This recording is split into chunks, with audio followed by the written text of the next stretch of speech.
Hall, and welcome back those of you viewing on the ICAO YouTube channel by live streaming.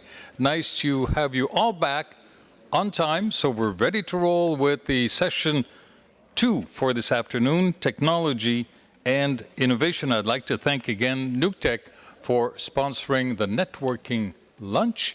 I hope you've had an opportunity to visit all of the booths, including NUCTEC, and getting ready for a fascinating session this afternoon, as always. So we move on to our second session on the subject of technology and innovation. With the help of our expert panel, we will delve into the complex world of information gathering and processing involved in API, interactive API, and PNR. Our moderator for this fascinating look into the use of passenger information and aviation security is Dr. Narges Abdenibi, Chief of the Facilitation Section at ICAO. In this capacity, Narges is responsible for the development of standards and recommended practices related to the facilitation of the international air transport system under Annex 9. She also manages all activities related to the ICAO Traveler Identification Program, or TRIP strategy as we know it, which includes developing specifications for machine-readable travel documents, the management of the ICAO Public Key Directory, and implementation of the Advanced Passenger Information Systems. As you can see, Narges is ideally positioned to lead our extensive panel throughout the afternoon. Narges, over to you. Tony, and good afternoon, ladies and gentlemen.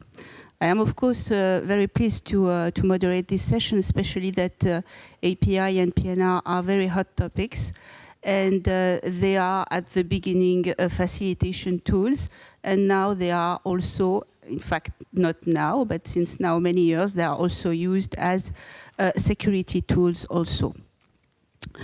Let me first introduce the panelists of this panel. On my left, Mr. David Dodson, Director, Global Targeting Advisory Division, National Targeting Center, United States. David, the floor is yours if you want to make an introduction. Thank you. Thank you for inviting me to participate in this discussion. I am happy to share the experiences of the United States. We have been an active user of advanced passenger information and passenger name record data. The United States has used API information since the late 1980s, and we have used PNR information since the early 1990s. We are always happy to share our experiences, both the successes and the lessons we have learned over time. And I look forward to continuing this dialogue during the panel discussion. Thank you, David. Now let me introduce you Mr. Jonathan Minot, who is in fact at the left of David. He is the Manager Passenger Protect Program, Aviation Security in Transport Canada. Jonathan, please. Thank you. Thanks, everyone. As it was just mentioned, I'm the manager of the Passenger Protect Program at Transport Canada. The Passenger Protect Program is essentially a program that prevents people who could be a threat to national security and air transportation security from boarding a plane. The program is managed by two of the Government of Canada department, Transport Canada, and also Public Safety Canada, in cooperation with several other federal departments and agency. Today I will try to do my best to explain our lesson learned and our experience, Canadian experience, in terms of implementing our new centralized screening operations center and system, and how we use API and PNR information and the aviation security context, and how it will also help in the future improve our system. Thank you, Jonathan. And last but not least, Mr. Simon Watkin, Border Security, Visa and Identity Policy Home Office, United Kingdom. The floor is yours, Simon. Thank you, Narges, and thank you also to ICAO for inviting me to be able to give this presentation to speak with you this afternoon. Rather like David, I've been lucky or unlucky enough to be working in this field for quite some time, and similar to Jonathan, the way I came into it was developing the UK's no-fly scheme, which has been operating now for 7 years, and that obviously led me into understanding how advanced passenger information supported the identification of individuals whom you know, and then the really challenging task of processing passenger name records to identify the people you'd like to know, but whose names you don't have, but you find them through processing the data. And obviously I hope this afternoon we'll explore why that's so important and also some of the challenges that lay behind it. Thank you, Simon. Before starting the discussion as per se, I would like to set the scene in terms of what is the status of the regulatory framework for both API and PNR and the single window facility. Let me just start by this slide, which is showing the main challenge, in fact, of air transport facilitation, because we have many actors, in fact, involved apart from the civil aviation authority. So we are talking about travel document issuers, health, immigration, customs, law enforcement, airlines, of course, etc., etc. So what is the Annex, which is setting, in fact, the regulatory framework? Annex 9, Facilitation, and this year it's 17th anniversary. No, I am not going to sing happy birthday, but we are happy to have this regulatory framework, which is evolving year after year, taking into account the changes that we are noticing in the industry. So here are the nine chapter of Annex 9, and the one which is interesting us today is the Chapter 9, Passenger Data Exchange Systems, where we have the standards and the recommended practice for both API and PNR. What is the status for these standards? For API, we have 2 recent standards, which became applicable on the 23rd February 2018. One is, of course, obligation for the states to implement an API system. And the second, but perhaps it is on the other order, is to implement before a regulatory framework. Regarding the PNR, as per today, it is not a standard. However, if each contracting state is willing to implement a PNR, the contracting state has to follow, shall follow, in fact, all the guidelines that have been agreed by ICAO, IATA, and WCO. We have effectively a specific agenda, a specific participation, in fact, in the UN agenda for counterterrorism. And in fact, we are partners since the 7th May 2019. We are partner of the UN counterterrorism travel program with other partners such as UNODC, Interpol, under the leadership, of course, of UNOCT.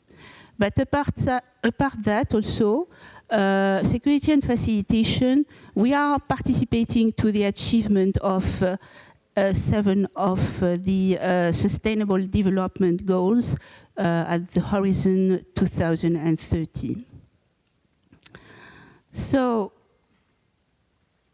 in fact, why ICAO is part of this city travel program?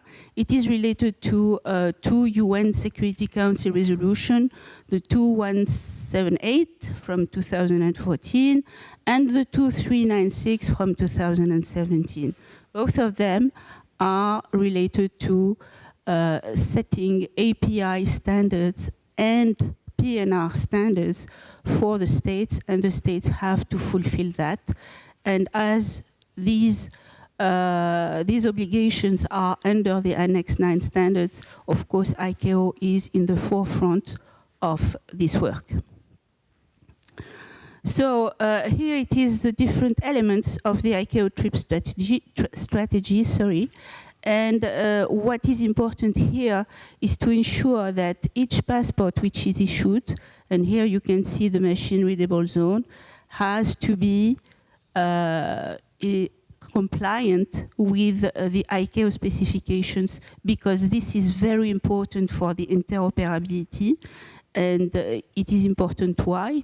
In order for the passenger of each state will be able to go through a border without having some hassles due to the fact that his passport is not complying with specifications.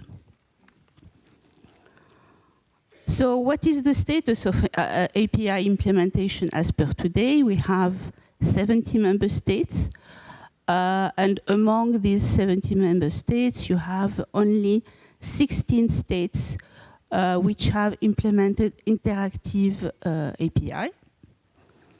What is the status for PNR? Only 27 member states as per today. So, taking into account the resolution 2396 that I have just mentioned, ICAO has established a PNR task force which has finalized its work, and the report will be submitted to our Air Transport Committee in October. Finally, this is my last slide, sorry.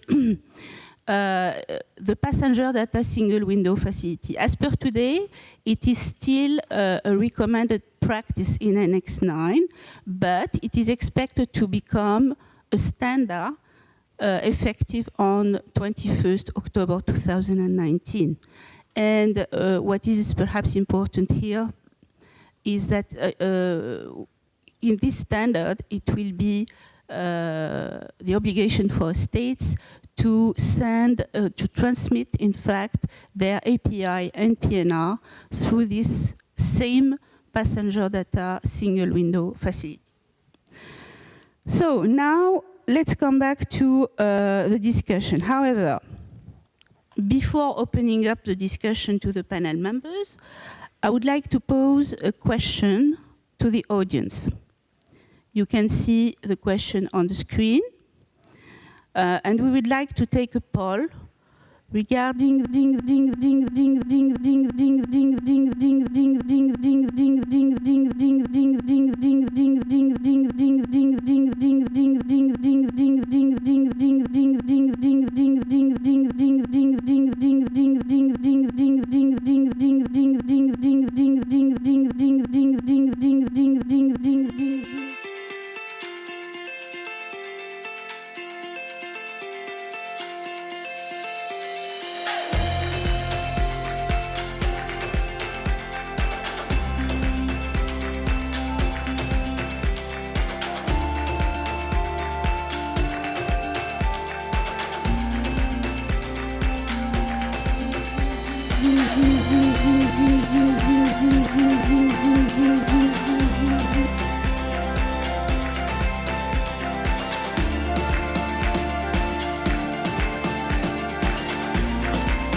has been using these types of information for many, many years.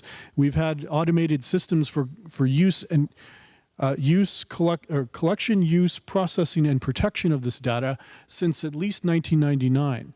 But we realize that these are large hurdles for other governments. And so what we have done is we have established a system an application that we can provide to other governments that are willing to partner with the United States. We provide our expertise, our experiences in using the data, collecting the data, processing it, protecting it. We provide these experiences on informal and formal bases to other governments that have embarked on their own API and PNR projects. Because as we have discovered, although there are only 12 steps for recovery, there are 28 steps for API collection and use, and 38 steps for PNR collection and use. So you can see that there is a significant amount of work that needs to be done to ensure that all of this data is collected and used properly, and those are just really for the implementation. The processing and protection standards are other things that must be established. But we're always willing to share our experiences, to talk about the things that we've done well, to talk about the things that we haven't done well. I realize my time is probably running out. But if you do wish to discuss this in further detail, you can always reach out to me directly or to our representatives here at ICAO, or certainly through the ICAO Facilitation as well, in order to get in touch with us, and we can discuss things generally or on a bilateral basis. Thank you. Thank you, David. I have a question for you. It is a question that is really for me, for my information. 2 years ago, I have heard from one of your colleagues that the ESTA that is currently used in the airports are being to be implemented when you go through a border by road. Is it the case? Yes, that will be the case. It is something that has not been done before, but it is something that we realized that was an oversight. It is one of the lessons that we have learned. The ESTA program, the Electronic System for Travel Authorization, is a program that was established for use by countries that participate in the United States Visa Waiver Program, by which we collect information from those travelers participating in the program, obtaining that information directly from the travelers. We began this in the air environment. We have done so in the ocean environment. We will roll this out to replace the current paper-based systems or formats that now exist at the land border, which would enable us to collect the information in advance and use it more effectively and efficiently to process travelers. Thank you, and it will help, of course, to facilitate the travel of the passengers, especially here at the border between Canada and the US. I would like to stay on the same subject of interagency cooperation. And Jonathan, could you please tell us more how transport security officials cooperate with other agencies to make effective use of API and PNR systems to improve aviation security? Historically, border and aviation security agencies in many states, in fact, have not collaborated closely. So how can border and aviation security agencies collaborate for the benefit of all programs? And what is Canada's experience in this regard? Thank you. as mentioned earlier, the Passenger Protect program is the Canadian no-fly list. So it's one of the layer of security that serve the whole national security policy in Canada. So our experience, the program exists, just to put a bit of context, since 2007. Since the beginning, most of the responsibility in terms of name matching versus passenger information was put on the air carriers. The program has really evolved over the last decade, and especially since 2016, the government of Canada has put forward one major initiative, which is the centralized screening. So we are really right now, as we speak, in the implementation phase of that new centralized facility, where we will use API information specifically to improve the quality of the verification and the vetting we are doing, and also to start or to continue the collaboration we have with border agency, our border agency in Canada, CBSA. Right away, I can tell you that one of the key success of the design phases and all the planning phase is early involvement of all the partners. I think that's something that I have put forward since the beginning with my colleagues. As soon as you can engage everyone, all the partners, it's a big change in terms of culture, in terms of our mandate and legal authorities. That was one of the biggest challenge we had. We were all working in our own little bubble, using our own information, doing our mandate with our authorities. But now that we are changing things and we are moving forward, and there's new technology and information that is available, and that has been used by our other departments and other agencies inside the government, it's an amazing opportunity from an aviation security to use those information for aviation security benefit. So mandate and legal authorities are something that I think in the future we will have to have a more broader look and look at it from a government perspective more than a department by department perspective. So that's one of the things. In terms of also interagency work and cooperation, engagement with the industry, that's something that instead of having one program talking to the industry and having another group talking to the industry, talking about the same thing but for different cues, we decided to take a common approach and to meet the industry, and not just the industry, but also Canadians, to explain our program and how we're going to use their information and how the system is going to work. And I think that common approach was another key success in our recent experience in terms of using the API information. So we were talking earlier about having less pressure on the carriers, and making also the traveler's experience at the airport having a more easier flow in the airport. And sorry, obviously English is not my first language, so I'm doing my best today, but to improve the passenger experience and also decrease the pressure and the burden on air carriers, that approach also was, I think, one of the good lesson learned from our colleagues in the US that we apply in Canada in our implementation of the centralized screening facility. It won't be a surprise here, but early engagement with the population and the Canadian, in our case, and being transparent about where we're going and how we're going to realize and achieve that project was also another important element. People were seeing the government, talking to them and being transparent about the different initiatives. So, because from the comment we got at the different consultation session, when passenger in general, they don't know if they talk to CBA or to the border agency, to Transport Aviation Security. They talk to the government. They want to go easily from the public side to the aircraft to their destination.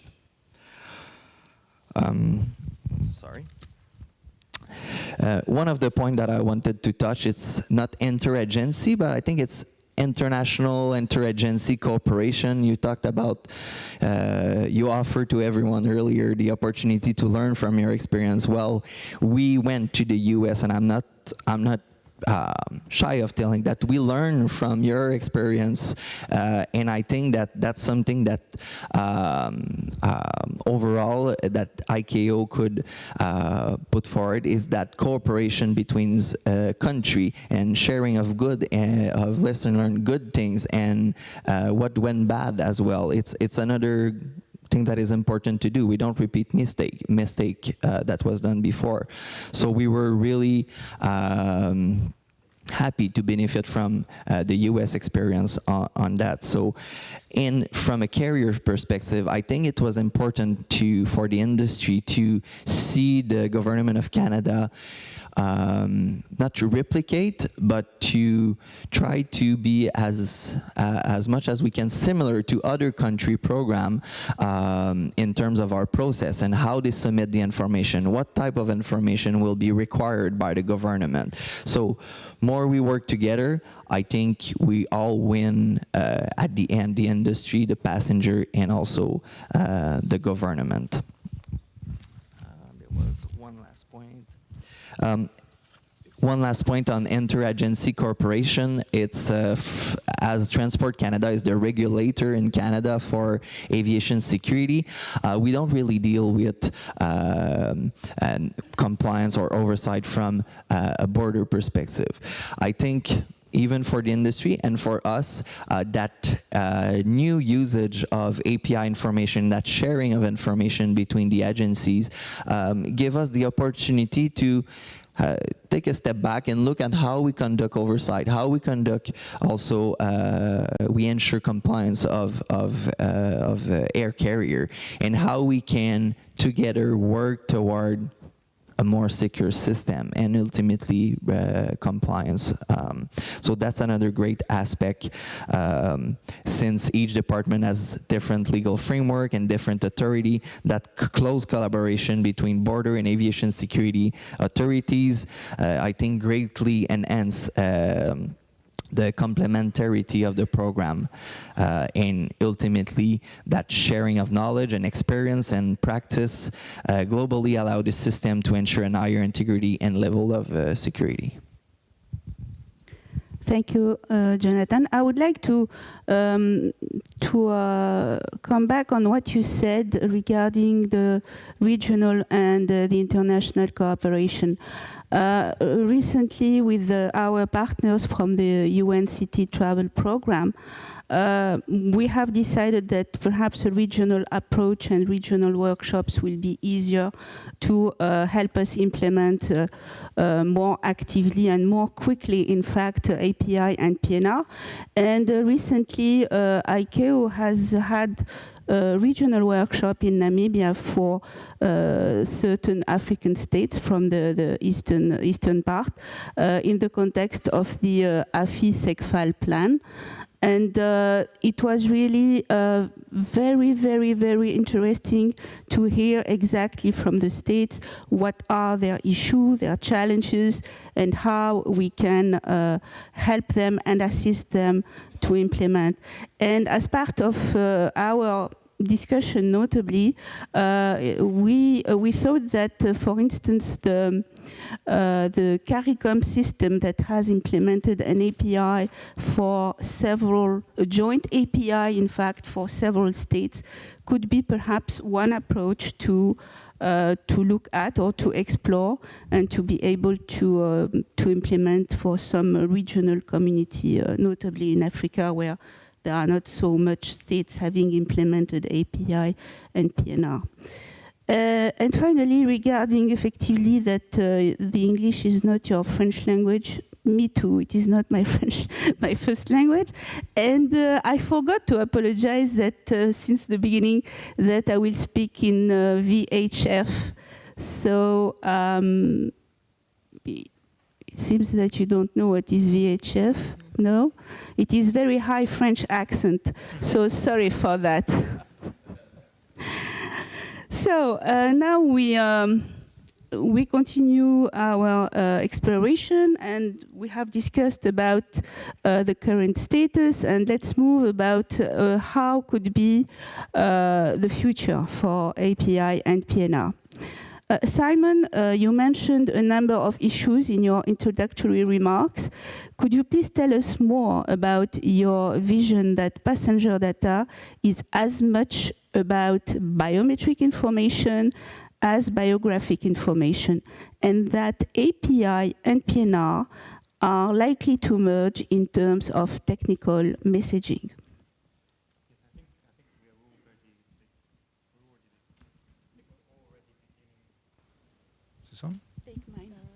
I think we're already beginning to see a convergence between biometric and biographic information. As we see, we have the travel verification system in the United States, which is looking to sort of preload API on electronic gates against a biometric image of the passenger, and therefore when the gate sees the passenger, it already knows what their biographic is because it's already determined the biographic that goes with that biometric. And I think that enables the certainty of the passenger, the traveler, and provides them an easier facilitation because they don't have to start producing a travel document. So I think we will not lose plastic cards and paper books containing the biographic details of individuals, but once registered, once known within government systems, less requirement for those documents to be produced because individuals will be recognized by the biometric that goes with that document. So I think that's going to be a significant development in the future where you will use the biometric alongside the biographic. But of course, it can only work if that information is accurate in the first place. And one of the lessons learned, I would always say, and again, like Canada, the United Kingdom certainly spoke to the United States to draw from their experiences. If the United Kingdom could have its time all over again, one of the things that we would have built from the outset, and my top tip to colleagues who are just beginning on the path of API, is make sure you have a mechanism to know that you're receiving the data you expect to receive, and you determine the data is what you expect it to be. Don't expect the data to be accurate because it won't be. Thank you, Simon. David, CBP is already using its record of facial images and API data to facilitate the departure of travelers from the US through the implementation of the US biometric exit entry. How do you see the future of API and PNR data sets evolving and the eventual inclusion of biometric data? Thank you. So yes, we have embarked on the collection of facial information, pictures of travelers as they are arriving or departing the United States. But we do so in order to help us validate that the person is who they are. We look to the future in which a person's face is their passport. And we have done this successfully in different pilots around the United States, working in conjunction with industry. One notable example was in Los Angeles, where a European carrier, which will remain unnamed, was able to board an A380 in about 20 minutes. And that's a significantly less amount of time than when they're relying on biographic information alone, just passports and boarding passes. So this is a significant improvement, and certainly is something that bears watching. It does require investments by airport authorities, and it does require coordination with industry and with government authorities. But this, I believe, is the future, a way in which the facilitation of travelers can occur in a much more speedy process. However, that does not remove the need for biographic information. Most of the law enforcement and intelligence holdings that governments have access to, and which they are responsible to their citizenry, to the citizens that as as civil servants, we have all taken oaths to protect. We owe that obligation to use that data to protect our citizens, and to uphold our obligations to the international community. So there will always be a role for some biographic information that is collected on travelers, whether it is API, whether it is PNR, whether it is something, a hybrid of the two which may occur in the future. But it is incumbent on us, it is a requirement of us as civil servants to use the information that we have available to increase the security while maintaining the facilitation of travelers. Thank you. Thank you, David. And I take this opportunity, in fact, to remind that in the recommended practice for biometrics, in fact, it is more than a recommended practice. When you are issuing e-passport, the only mandatory biometric is the photo, as per today. The others are optional, and the states can decide to use them also. So now we are really touching one challenging issue, which is related to data protection, especially in the case of PNR. In Simon's initial intervention, we learned that PNR is commercial data, and it is what it is, which is meaning, in fact, that airlines collect whatever they need to support their business models. And this means, of course, that the PNR data may change from one airline to another and transfer all of their record to states. David, do you have a lot of experience? You have a lot of experience, sorry, dealing with PNR. And I wanted to ask you how the US goes about the important task of data protection. We learned that airlines will transfer the entire record to states, even if it includes personal and even sensitive information.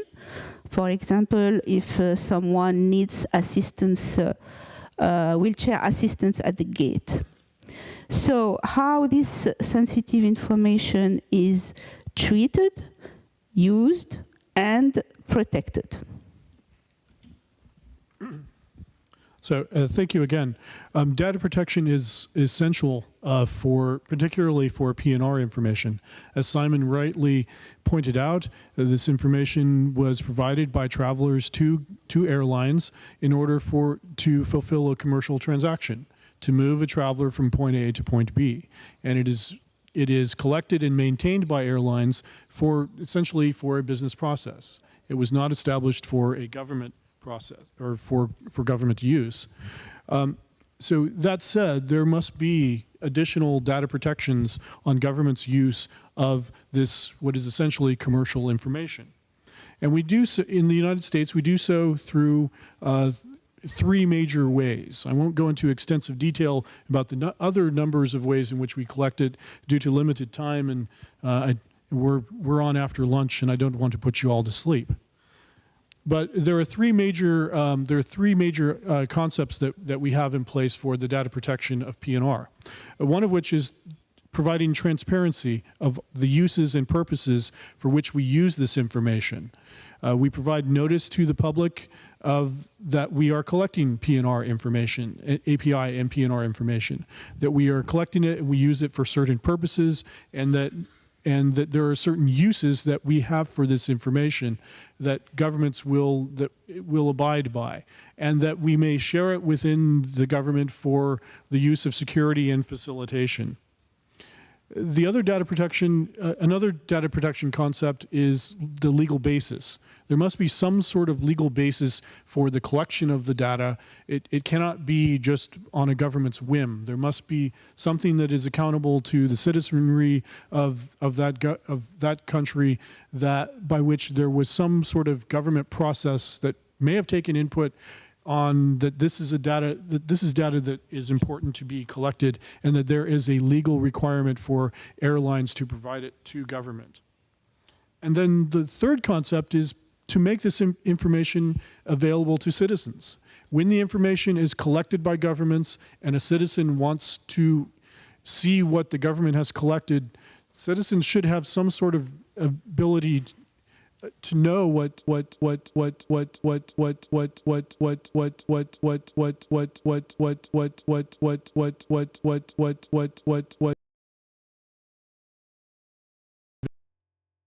citizens then.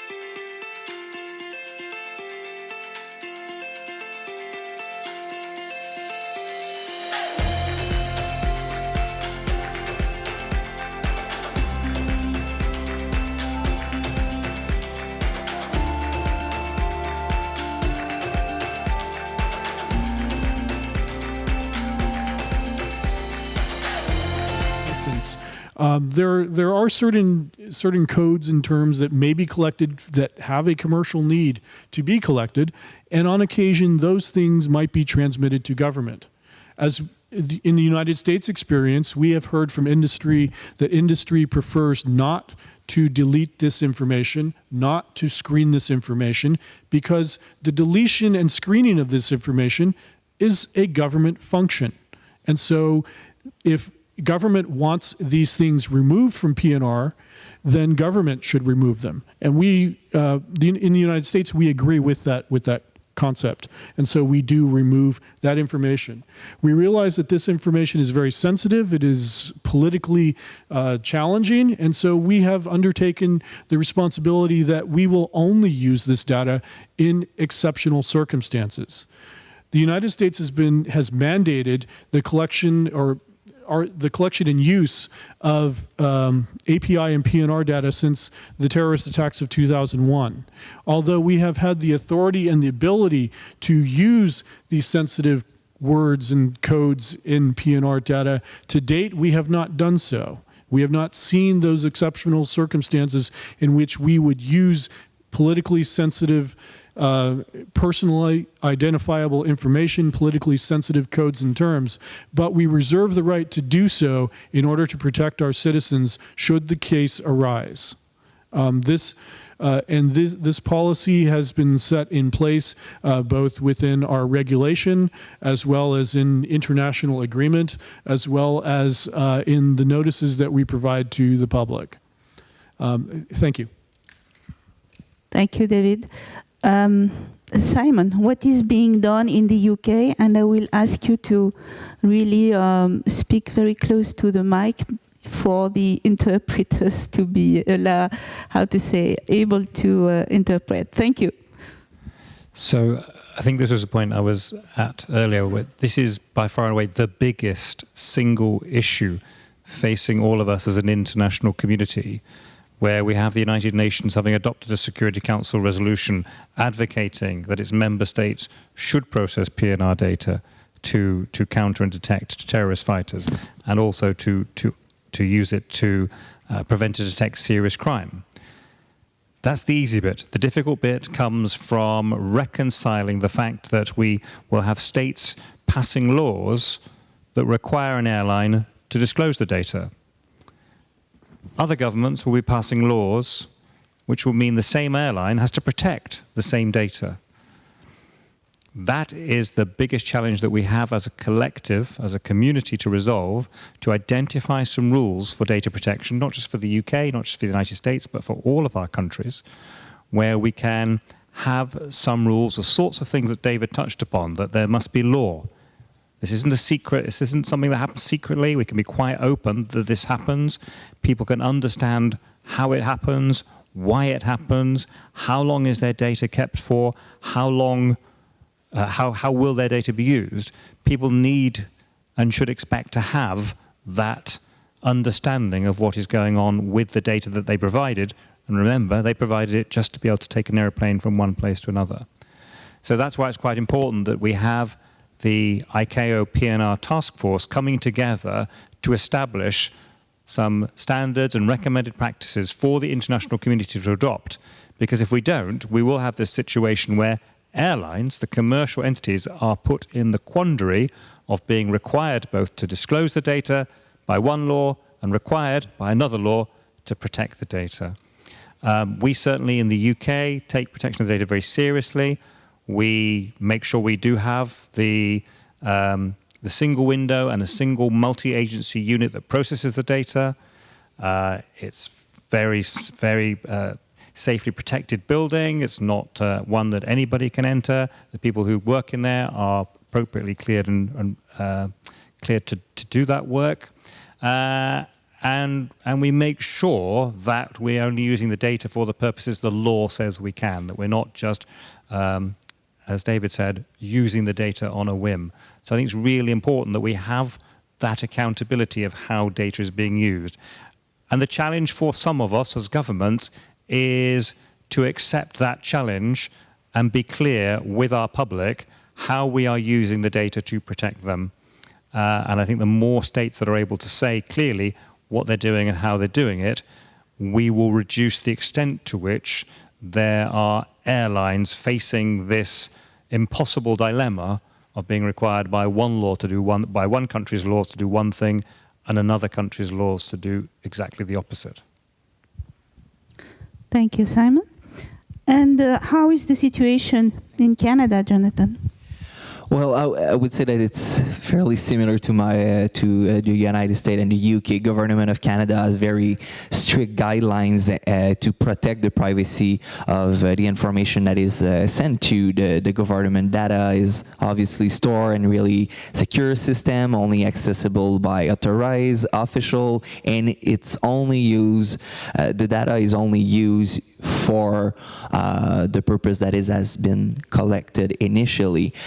Another thing that we have in place is audit process, so we can conduct oversight on who used it, who accessed it, who saw it, and also in terms of retention of the data, there is very specific period of time from the date of receipt of the information and when the information will be destroyed. For sure, as my colleague mentioned earlier, some data may be kept for a longer period for very specific reason, but in general, the law and the regulation is very prescriptive in terms of what we can store and for how long.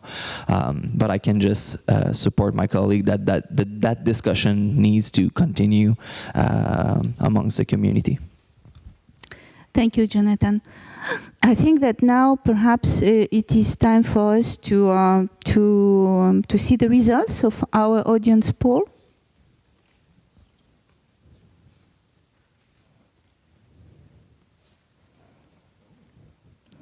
So, if I am reading correctly, the legal aspect is representing 71% of the support requested, operational 41%, so the second step, financial only 33%, well, it is a good news for me, and the know-how 21%. Would you like to comment these results? Who wants to start? Who wants to start? Okay. I'll start. Sorry, I was just writing this down. This is actually, it was surprising when I first saw it, but after I reflected on it for a moment, it makes sense. Based on the earlier slides that you showed, Narges, that many states have not actually implemented API and PNR information programs. And as I mentioned before, there must be some legal mandate for carriers to provide this information to governments.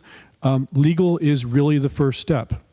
There must be some sort of legal, regulatory framework in place in order for this data to be collected, used, processed, and protected.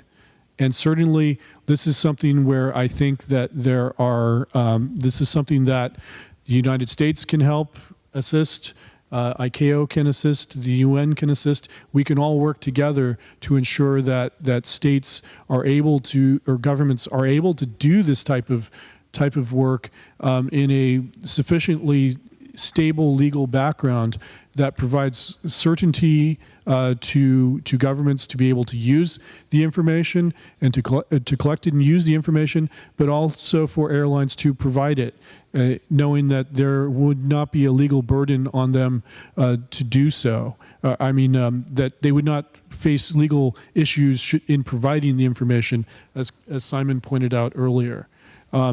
So this actually makes a bit of sense to me now, and certainly is quite interesting. Thank you, David. Jonathan?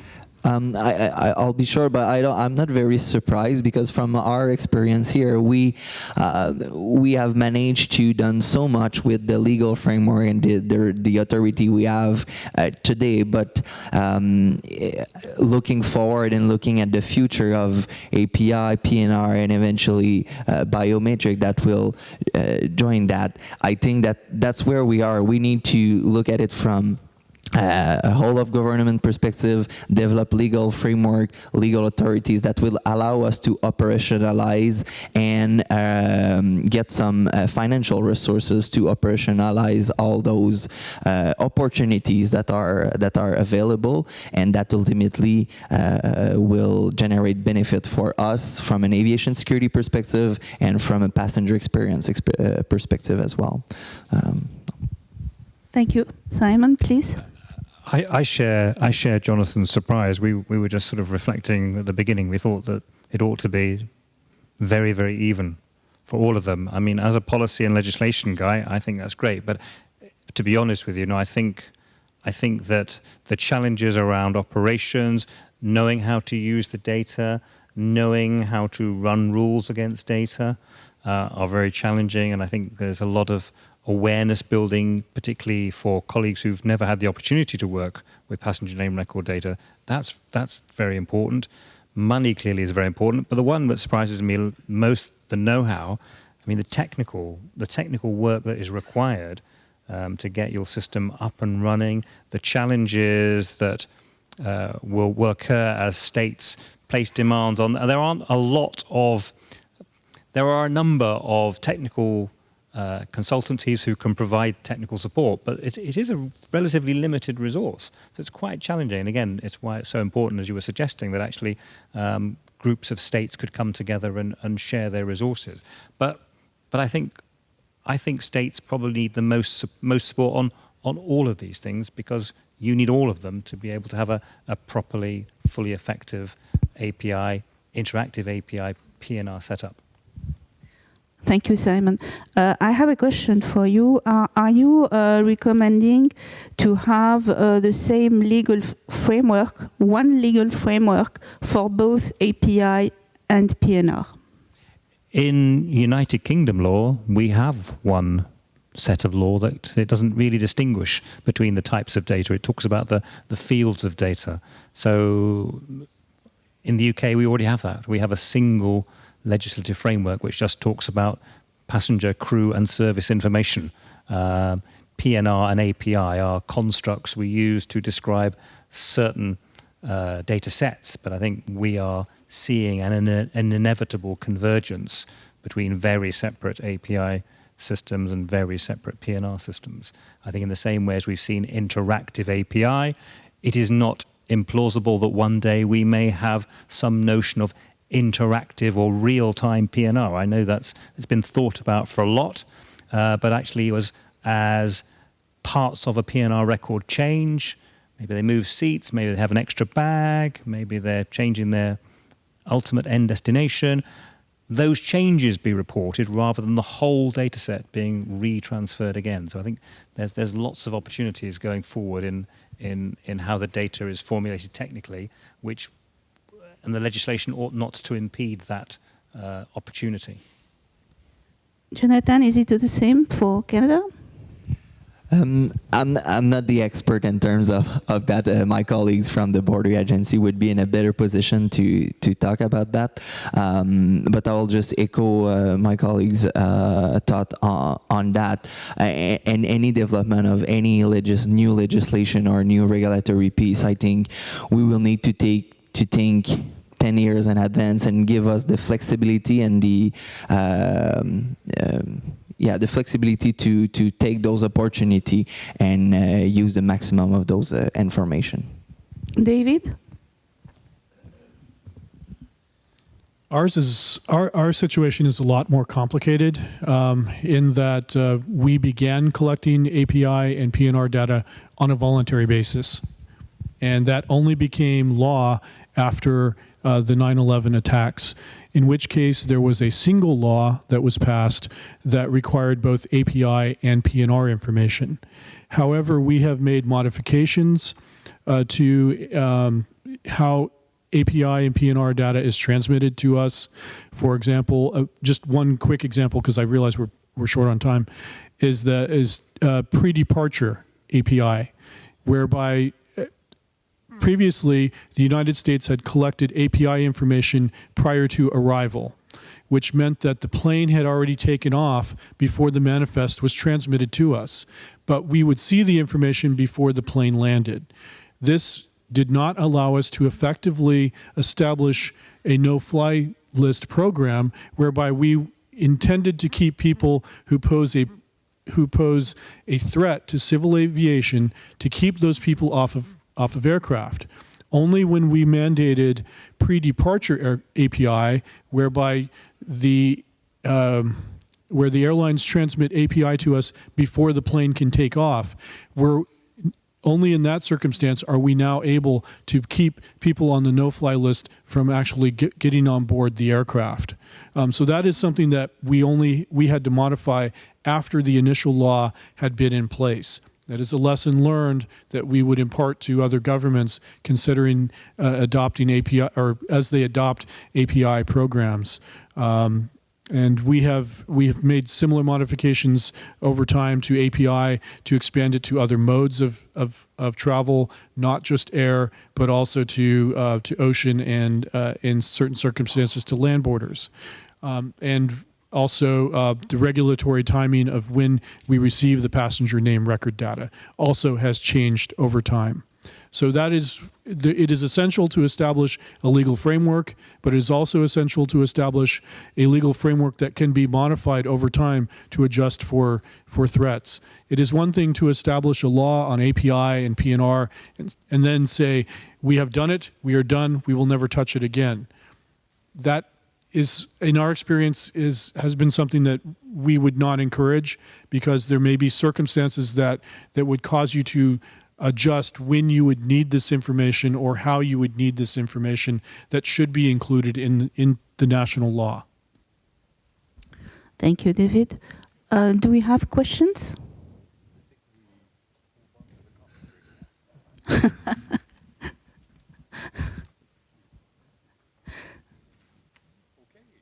Okay, so what I am proposing, because effectively we are a little bit short of time, I will make a global wrap-up for the part 1 and the part 2 at the end of the part 2. Okay, thank you for your attention.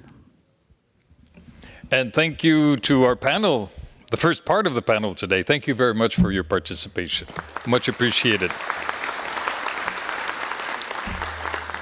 And our panel members, we'd like you to come back at the end of the second part of the panel for the family portrait, the traditional family picture. Okay, as you can see from your program, this particular session will go on after the coffee break. We'll have new panelists.